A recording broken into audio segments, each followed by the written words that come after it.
ನಮಸ್ಕಾರ ಕನ್ನಡಿಗರೇ, ನಮ್ಮ YouTube channel like ಮಾಡಿ, ಕಮೆಂಟ್ ಮಾಡಿ, ಸಬ್ಸ್ಕ್ರೈಬ್ ಮಾಡಿ. ಇವತ್ತಿಂದ ಕನ್ನಡ ಧಾರಾವಾಹಿ ಶುರು ಆಗ್ತಾ ಇದೆ. ಇವತ್ತಿಂದ ಕನ್ನಡ ಧಾರಾವಾಹಿ ಶುರು ಆಗೋದು ಹೇಗಿರುತ್ತೆ, ಏನಿದೆ ಪಾತ್ರಧಾರಿಗಳು, ಅದೆಲ್ಲ ಹೇಗೆ ಹೊಸದಾಗಿರೋದಂಥ ಪಾತ್ರಗಳು ಹೇಗೆ ನಡೀತಾ ಇದೆ, ಹಾಗೆ ಏನಂತ ಕಥೆ ಇದೆ ಅಂತ ನೋಡೋಣ ಬನ್ನಿ. ಕರ್ಣ ಎದ್ದ ತಕ್ಷಣ ಅವ್ರ ತಾತನ ಫೋಟೋ ನೋಡ್ತಾನೆ. ಅವ್ರ ತಾತನ ಪಾತ್ರದಲ್ಲಿ ಅಶೋಕ್ ಅವರು ಇರ್ತಾರೆ. ಹಾಗೆ ಕರ್ಣ ಮುಂದೆ ಬಂದು ಕರ್ಣನ ಪಾತ್ರದಲ್ಲಿರೋವಂಥವ್ರು ನಿಂಗೆ ಚೆನ್ನಾಗಿ ಗೊತ್ತು, ಎಲ್ರಿಗೂ ಗೊತ್ತಿರೋವಂಥವ್ರು, ಮನೆ ಮಾತಾಗಿರೋರು. ಕರ್ಣ ಎದ್ದ ತಕ್ಷಣ ಬಂದು ಕರ್ಣನ ಸರಿಸಿ ಬಿಸಿಲನ್ನ ತೊಗೊಂಡು ಅವ್ರ ಅಜ್ಜಿನ ನೋಡೋಕ್ಕೆ ಅಂತ ಹೋಗ್ತಾನೆ. ಎದ್ದ ತಕ್ಷಣ ಅವ್ರ ಅಜ್ಜಿನ ಹೋಗಿ ನೋಡೋದು ಅವನ ಪ್ರತಿದಿನದ ಕೆಲಸ.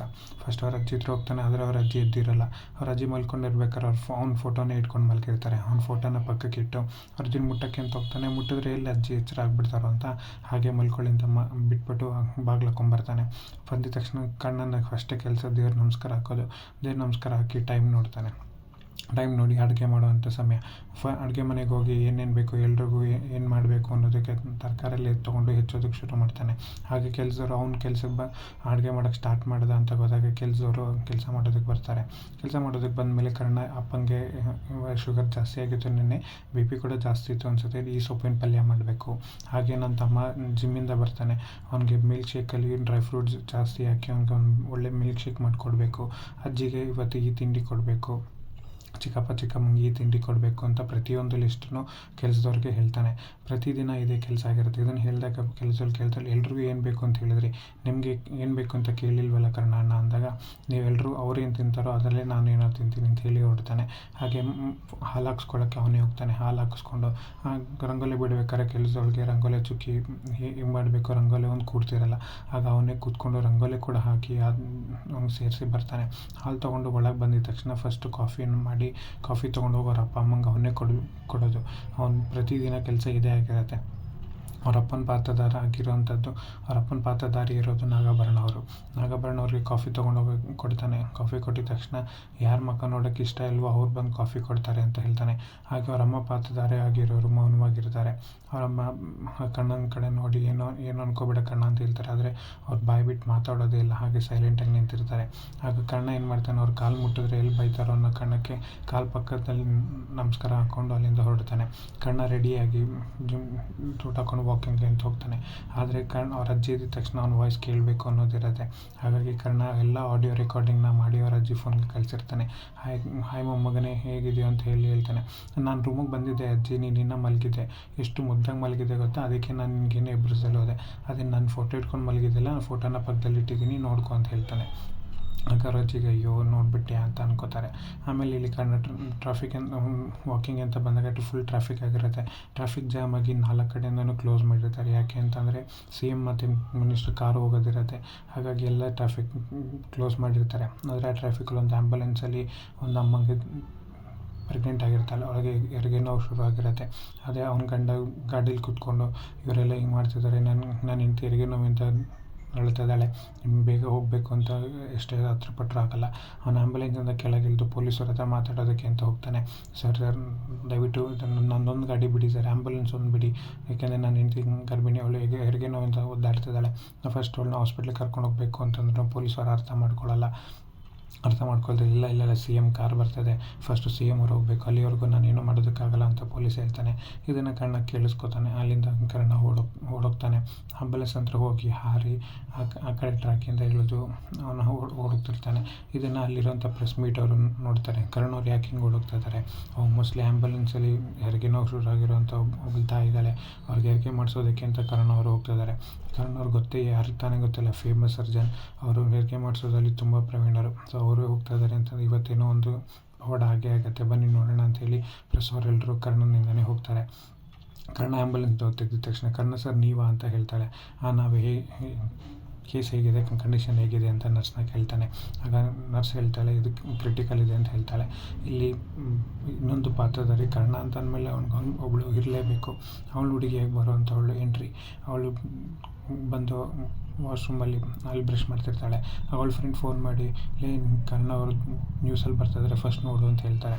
ಆಗ ಹೋಗಿ TV ರಿಮೋಟ್ ಹುಡುಕ್ತಾಳೆ. TV ಆನ್ ಆಗಲ್ಲ, ಯಾಕೆಂದರೆ ಕರೆಂಟ್ ಇರಲ್ಲ.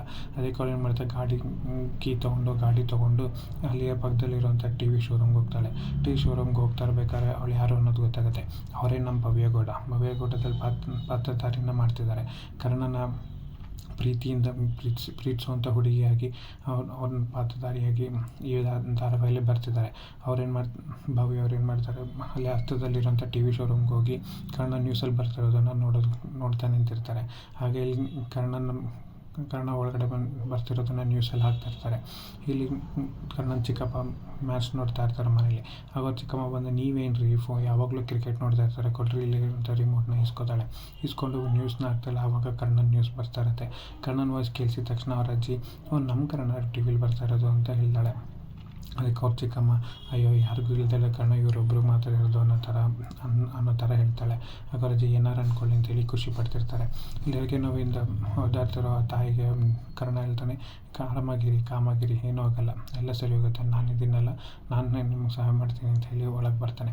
ಆಗ ಚೆಕ್ ಮಾಡ್ತಾನೆ. ಆವಾಗ ನರ್ಸ್ ಹೇಳ್ತಾಳೆ, ಮಗು ಉಲ್ಟಾ ತಿರ್ಕೊಂಡಿದೆ ಸರ್, ಇದು ತುಂಬ ಕಷ್ಟ ಇದೆ, ಹೆರಿಗೆ ಆಗೋದು, ಏನು ಮಾಡೋದು ಅಂತ ಗೊತ್ತಾಗ್ತಿಲ್ಲ, ಬಟ್ ಈಗ ಹಾಸ್ಪಿಟ್ಲಿಗೆ ಹೋಗೋ ಟೈಮ್ ಇಲ್ಲ ಅಂತ ಹೇಳ್ತಾಳೆ. ಸರಿ ಅಂತ ಕರ್ಣ ಡಾಕ್ಟ್ರ್ ಅಲ್ಲ, ಅವನು ಕೈ ಹಿಡಿದು ನೋಡ್ತಾನೆ. ಆಗ ಮಗು ತಿರ್ಗಿರೋದು ಗೊತ್ತಾಗತ್ತೆ. ಸರಿ ಆಯಿತು, ನಾನು ಹೇಳ್ದಂಗೆ ಕೇಳಿ, ಇದನ್ನು ನಾವು ಆರಾಮಾಗಿ ಪ್ಲೆಸೆಂಟಾಗಿ ಡೆಲಿವರಿ ಮಾಡ್ಬೋದು ಅಂತಾನೆ. ಸರಿ ಇದು ಕಷ್ಟ ಆಗುತ್ತಲ್ಲ ಸರ್ ಮಾಡೋಕ್ಕೆ ಅಂದಾಗ, ಇಲ್ಲ ನಾರ್ಮಲ್ ಡೆಲಿವರಿನೇ ಮಾಡೋಣ, ಇಲ್ಲೆಲ್ಲ ಸಿಸೇರಿಯನ್ ಮಾಡೋದಕ್ಕಾಗಲ್ಲ, ಹಾಗಾಗಿ ನಾರ್ಮಲ್ ಡೆಲಿವರಿ ಮಾಡೋಣ, ನಾನಿದ್ದೀನಿ ಅಂತ ಹೇಳ್ತಾನೆ. ಇದನ್ನು ಪ್ರತಿಯೊಂದನ್ನು ಟಿ ವಿನಲ್ಲಿ ಟೆಲಿಕಾಸ್ಟ್ ಮಾಡ್ತಿರ್ತಾರೆ, ನ್ಯೂಸ್ ಚಾನಲಲ್ಲಿ. ಇದನ್ನು ನೋಡ್ತಾ ಇರಬೇಕು, ಮನೆಯವರೆಲ್ಲರೂ ಕೂತ್ಕೊಂಡು ನೋಡ್ತಿರ್ತಾರೆ. ಆಗ ಕರ್ಣ ಏನು ಮಾಡ್ತಾನೆ, ಕೆಳಗೆ ಇಳಿದು ಹೋಗಿ ಅಲ್ಲಿ ಐರನ್ ಮಾಡ್ತಿದ್ದ ಅಂಗಡಿಯಲ್ಲಿ ಹೋಗಿ ಬಿಳಿ ಬಟ್ಟೆಗಳನ್ನ ತೊಗೋತಾನೆ. ಹಾಗೆ ಕಾರಲ್ಲಿ ಒಬ್ಬರು ಬಿಸಿನೀರು ಇಟ್ಕೊಂಡಿರೋಂಥ ವಾಟರ್ ಬಾಟ್ಲನ್ನ ಇಸ್ಕೊತಾನೆ. ಇಲ್ಲಿ ಟಿ ವಿ ಶೋರೂಮಲ್ಲಿರುವಂಥ ವ್ಯಕ್ತಿ, ಯಾಕಮ್ಮ ನೀನು ಬಂದು ಹಿಂಗೆ ನೋಡ್ತಾ ಇದೆಯಾ ಅಂತ ಕೇಳಿದಾಗ, ಅವರು ನಮ್ಮ ಡಾಕ್ಟ್ರು, ಹಾಗೆ ನಾವು ಅವ್ರು ಟಿ ವಿಲಿ ಬರ್ತಾ ಇದ್ದಾರಲ್ಲ ಅದು ನೋಡ್ತಾ ಇದ್ದೀನಿ ಅಂತ ಹೇಳ್ತಾಳೆ. ಇಲ್ಲಿ ಅವರ ಅತ್ತೆ ಹಾಸ್ಪಿಟ್ಲಿಗೆ ಬರ್ತಾಳೆ. ಹಾಸ್ಪಿಟ್ಲಿಗೆ ಇವರು ಅತ್ತೆ ಪಾತ್ರಧಾರಿ ಆಗಿರೋರು ಹಾಸ್ಪಿಟ್ಲಿಗೆ ಬಂದು ಕಾರ್ ಇಳಿದು ಹಾಸ್ಪಿಟ್ಲ್ ಒಳಗೆ ಬರ್ತಾರೆ. ಹಾಸ್ಪಿಟ್ಲಿಗೆ ಬರ್ತಿದ್ದಂಗೆ ಎಲ್ಲರೂ ಅವ್ರಿಗೆ ನಮಸ್ಕಾರ ಹೇಳ್ತಿರ್ತಾರೆ. ಹಾಗೆ ಟಿ ವಿಲಿ ಕರ್ಣ ಬರ್ತಿರೋದನ್ನು ಅವ್ರ ಅತ್ತೆ ಟಿ ವಿನಲ್ಲೇ ನೋಡಿ ಅವನ್ನ ದುಡ್ಡು ಕೊಟ್ಕೊಂಡು ನೋಡ್ತಾ ಅವ್ರು ಹಾಸ್ಪಿಟ್ಲ್ ಯಾವುದು ಅನ್ನೋದನ್ನು ತೋರಿಸ್ತಾರೆ. ಈ ಹಾಸ್ಪಿಟ್ಲಲ್ಲಿ ಅವ್ನು ಕೆಲಸ ಮಾಡೋದು ಆಗಿರುತ್ತೆ, ಹಾಗೆ ಹಾಸ್ಪಿಟ್ಲೇ ಅವ್ರದ್ದಾಗಿರುತ್ತೆ. ಹಾಗೆ ಹೋಗಿ ಫೋನಲ್ಲಿ ಕರ್ಣ ಏನು ಮಾಡ್ತಿದ್ದಾನೆ, ನ್ಯೂಸಲ್ಲಿ ಏನು ಬರ್ತಾಯಿದೆ ಅಂತ ಫೋನ್ ನೋಡ್ತಿರ್ತಾರೆ. ಆಗ ಅಲ್ಲಿ ಕೆಲಸ ಮಾಡೋಂಥ ಅವ್ನು ಹೇಳ್ತಾನೆ, ಇವನು ಅಲ್ಲಿ ಹೋಗಿ ಇಂಥ ಕ್ರಿಟಿಕಲ್ ಕೇಸ್ನ ಹೇಗೆ ಮಾಡೋದಕ್ಕಾಗತ್ತೆ, ಹೇಗೆ ಡೆಲಿವರಿ ಮಾಡೋಕ್ಕಾಗತ್ತೆ ಅಂತ ಆಡ್ಕೊತಿರ್ತಾನೆ. ಅದಕ್ಕೆ ಅವ್ರ ಹತ್ತೆ ಹೇಳ್ತಾರೆ, ಅಲ್ಲಿರೋದು ಕರ್ಣ, ಅವನು ಮಾಡ್ತಾನೆ ಇದನ್ನು ಅಂತ ಅವ್ರ ಹತ್ತೆ ಹೇಳ್ತಾರೆ. ಇಲ್ಲಿ ಕರ್ಣ ಫಸ್ಟು ತೊಗೊಳ್ಳಿ ಬಟ್ಟೆನೆಲ್ಲ ತೊಗೊಂಡು ಇರೋಂಥ ಸರ್ಜಿಕಲ್ ನೀಡ್ಸ್ನೆಲ್ಲ ಬಿಸಿ ಮಾಡಿ ಕ್ಲೀನ್ ಮಾಡಿ ಸ್ಯಾನಿಟೈಸ್ ಮಾಡಿ ಅಂತ ನರ್ಸ್ಗೆ ಹೇಳ್ತಾನೆ. ಇಲ್ಲಿ ಮನೇಲಿದ್ದಾಗ ಇವನೇನು ಆಂಬುಲೆನ್ಸಲ್ಲಿ ಹೆಂಗೆ ಹೆರಿಗೆ ಮಾಡಿಬಿಡ್ತಾನೆ, ಏನು ಯಾರು ಮಾಡ್ದಿರೋದು ಇವನು ಮಾಡ್ತಾನೆ, ಅದು ಹೋಗಿ ಆಂಬುಲೆನ್ಸಲ್ಲಿ ಹೆಂಗೆ ಹೆರಿಗೆ ಮಾಡೋದಕ್ಕಾಗತ್ತೆ, ಅದೆಲ್ಲ ಸಾಧ್ಯ ಇಲ್ಲ ಅಂತ ಹೇಳ್ತಾನೆ. ಆಗ ಅವ್ರ ಅಜ್ಜಿ ಹೇಳ್ತಾರೆ, ಅದು ಕರ್ಣ ಅಲ್ಲಿರೋದು, ಕರ್ಣ ಹೆರಿಗೆ ಮಾಡ್ತಾನೆ, ನೋಡ್ತಾ ಇರಿ, ಅವ್ನು ಡೆಲಿವರಿ ಮಾಡಿಸ್ಲಿಲ್ಲ ಅಂತಂದರೆ ಕೇಳಿ ಅಂತ ಅವ್ರ ಅಜ್ಜಿ ಹೇಳ್ತಾರೆ. ನ್ಯೂಸಲ್ಲಿ ಹಾಗೆ ಹೇಳ್ತಾ ಇರ್ತಾರೆ. ಹಾಗೆ ಕರ್ಣ ಅಲ್ಲೇ ಅವಳಿಗೆ ನಾರ್ಮಲ್ ಡೆಲಿವರಿ ಮಾಡೋದಕ್ಕೆ ಪ್ರಯತ್ನ ಪಡ್ತಾನೆ. ಮಗು ಉಲ್ಟಾ ಇರೋದನ್ನು ಫಸ್ಟು ಸರಿಯಾಗಿ ತಿರುಗಿಸ್ಬೇಕು ಅಂತೇಳಿ ತಾಯಿಗೆ ಧೈರ್ಯ ಹೇಳ್ತಾನೆ. ನೀವು ತಲೆ ಕೆಡಿಸ್ಕೊಬೇಡಿ, ನೀವು ಆರಾಮಾಗಿರಿ, ನೀವು ಟೆನ್ಷನ್ ತೊಗೊಂಡಷ್ಟು ಕಷ್ಟ ಆಗುತ್ತೆ, ಟೆನ್ಷನ್ ತೊಗೊಳ್ತಲೇ ಆರಾಮಾಗಿರಿ, ನಾನು ಇದನ್ನು ನಾರ್ಮಲ್ ಡೆಲಿವರಿ ಮಾಡಿಸ್ತೀನಿ ಅಂತ ಹೇಳ್ತಾನೆ. ಆಗ ಅಲ್ಲಿ ಟಿ ವಿ ಶೋರೂಮಲ್ಲಿರುವಂಥ ಮಾಲೀಕ, ನೀನೇನಮ್ಮ ಇಷ್ಟೊಂದು ಖುಷಿಯಾಗಿದೆಯಾ ಅಂತ ಅವ್ರನ್ನ ಕೇಳಿದಾಗ, ನಮ್ಮ ಡಾಕ್ಟ್ರ್ ಸರ್ ಅವರು ಹೆರಿಗೆ ಮಾಡ್ಸಾರೆ ಅಂತ ನಮಗೆ ಚೆನ್ನಾಗಿ ಗೊತ್ತು, ಹಾಗಾಗಿ ಏನೂ ನಮಗೆ ಸಮಸ್ಯೆ ಇಲ್ಲ, ನೋಡ್ತಾ ಇರಿ ನೀವೇ ಅಂತ ಹೇಳ್ತಾಳೆ. ಸರಿ ಅಂತ ಕರ್ಣ ಏನು ಮಾಡ್ತಾನೆ, ಆ ತಾಯಿಗೆ, ಮೇಡಮ್ ಈಗ ಮಗು ತಿರುಗಿದೆ, ನೀವು ಒಂಚೂರು ಪ್ರಯತ್ನ ಪಟ್ಟರೆ ಮಗು ಆಚೆ ಬರುತ್ತೆ ಅಂತ ಹೇಳ್ತಾನೆ. ಅದು ನಂಗೆ ಕೈಲಿ ಆಗ್ತಾಯಿಲ್ಲ ಡಾಕ್ಟರ್, ನಂಗೆ ಕೈಲಿ ಆಗ್ತಾಯಿಲ್ಲ, ಸುಸ್ತಾಗ್ತದೆ ಅಂತ ಹೇಳ್ತಾಳೆ. ಅದಕ್ಕೆ ಸ್ಟೆಥೋಸ್ಕೋಪ್ನ ಅವಳ ಕಿವಿಗಿಟ್ಟು ಮಗು ಹಾರ್ಟ್ ಬೀಟ್ನ ಕೇಳಿಸ್ತಾನೆ. ನೋಡಿ ನಿಮ್ಮ ಮಗು ಹಾರ್ಟ್ ಬೀಟ್ ಬೀಳ್ತದೆ, ಇನ್ನೊಂದು ಸ್ವಲ್ಪ ಹೊತ್ತದೆ ನಿಮ್ಮ ಕಣ್ಮುಂದೆನೇ ನೋಡ್ಬೋದು, ಧೈರ್ಯ ಮಾಡಿ ಪುಷ್ ಮಾಡಿ ಅಂತ ಹೇಳ್ತಾನೆ. ಆಗ ಸರಿ ನರ್ಸ್ ನೀವು ಹೆಲ್ಪ್ ಮಾಡಿ, ಅಮ್ಮ ನೀವು ಹೆಲ್ಪ್ ಮಾಡಿ ಅಂತ ಹೇಳಿ ಅವ್ರ ಅಮ್ಮಂಗೆ ಹೇಳ್ತಾಳೆ. ಜೋರಾಗಿ ಪುಷ್ ಮಾಡಿದ್ರೆ ಮಗು ಇನ್ನೇನು ಬರುತ್ತೆ ಅಂತ ಹೇಳ್ತಾನೆ. ಹಾಗೆ ಜೋರಾಗಿ ಪುಷ್ ಮಾಡಿದ ತಕ್ಷಣ ಮಗು ಆಗುತ್ತೆ.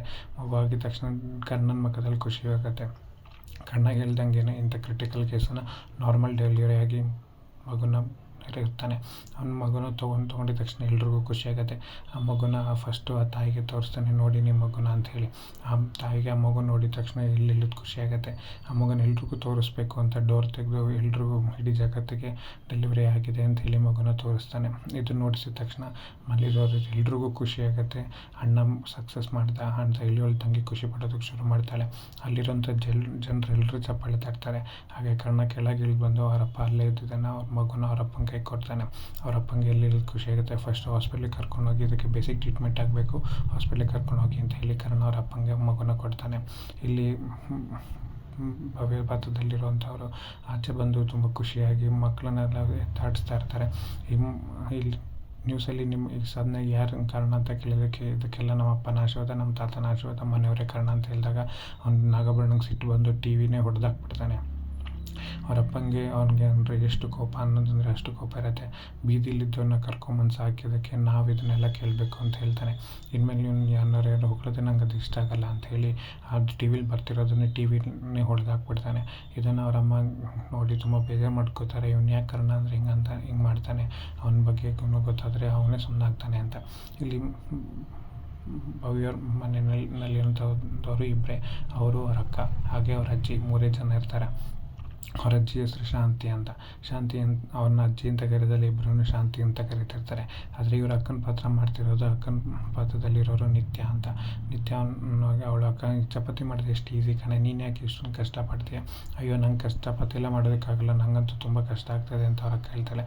ಇದೆಲ್ಲ ತುಂಬ ಈಸಿ ಕೆಲಸ ನೋಡಿ, ಹಿಂಗೆ ಹೊತ್ಬಿಟ್ಟು ತಟ್ಟೆ ಇಟ್ಟು ಸುತ್ತ ಚಾಕುನ ಕಟ್ ಮಾಡಿ ಚಪಾತಿ ಹಾಕಿದ್ರೆ ಸರ್ ಮುಗೀತು ಅಂತ ಹೇಳ್ತಾಳೆ.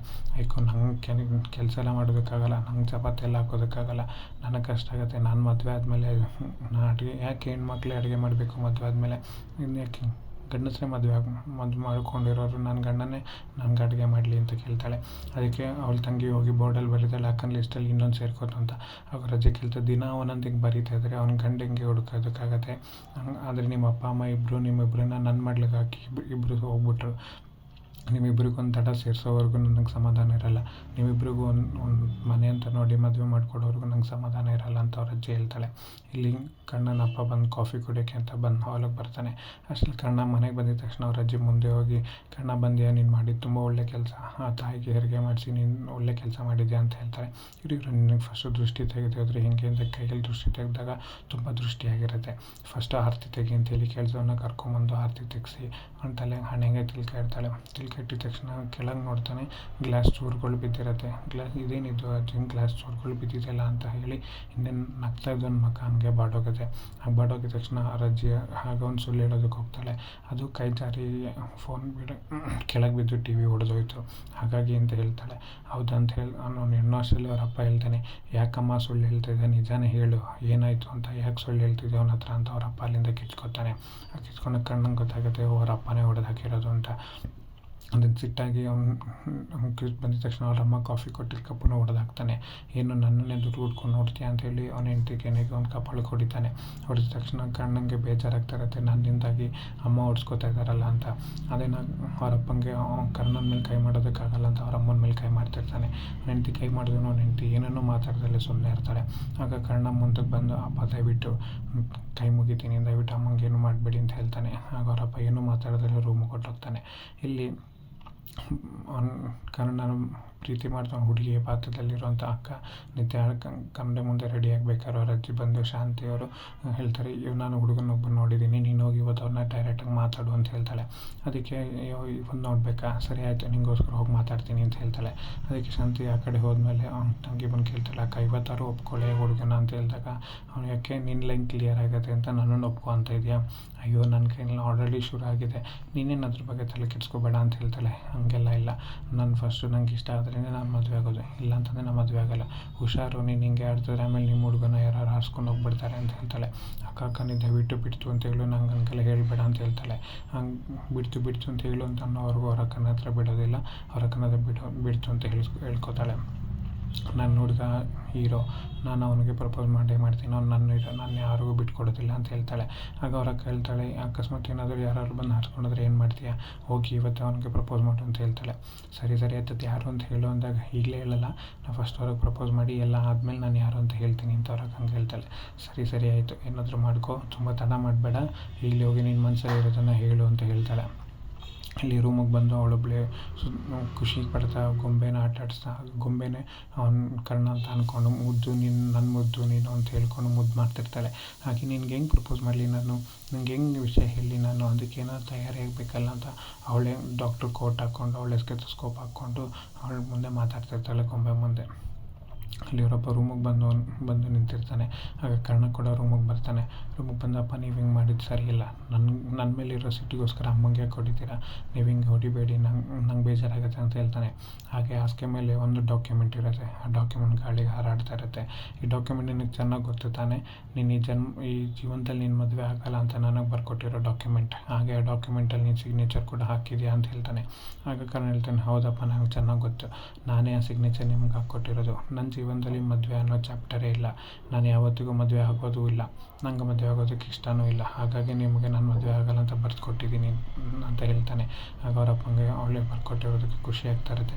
ಇಲ್ಲಿ ಕರ್ಣ ಅವರಪ್ಪಂಗೆ ಮದುವೆ ಆಗಲ್ಲ ಅಂತ ಬರ್ಕೊಟ್ಟಿರ್ತಾನೆ. ಆದರೆ ಇಲ್ಲಿ ಅವನು ಪ್ರೀತಿಸಿರೋಂಥ ಹುಡುಗಿ, ನಾನು ನಿನ್ನನ್ನೇ ಪ್ರೀತಿಸೋದು, ನಿನ್ನನ್ನೇ ಮದುವೆ ಆಗೋದು ಅನ್ನೋ ಖುಷಿಲಿರ್ತಾಳೆ. ಮುಂದಿನ ಭಾಗ ಏನು ನೋಡೋಣ.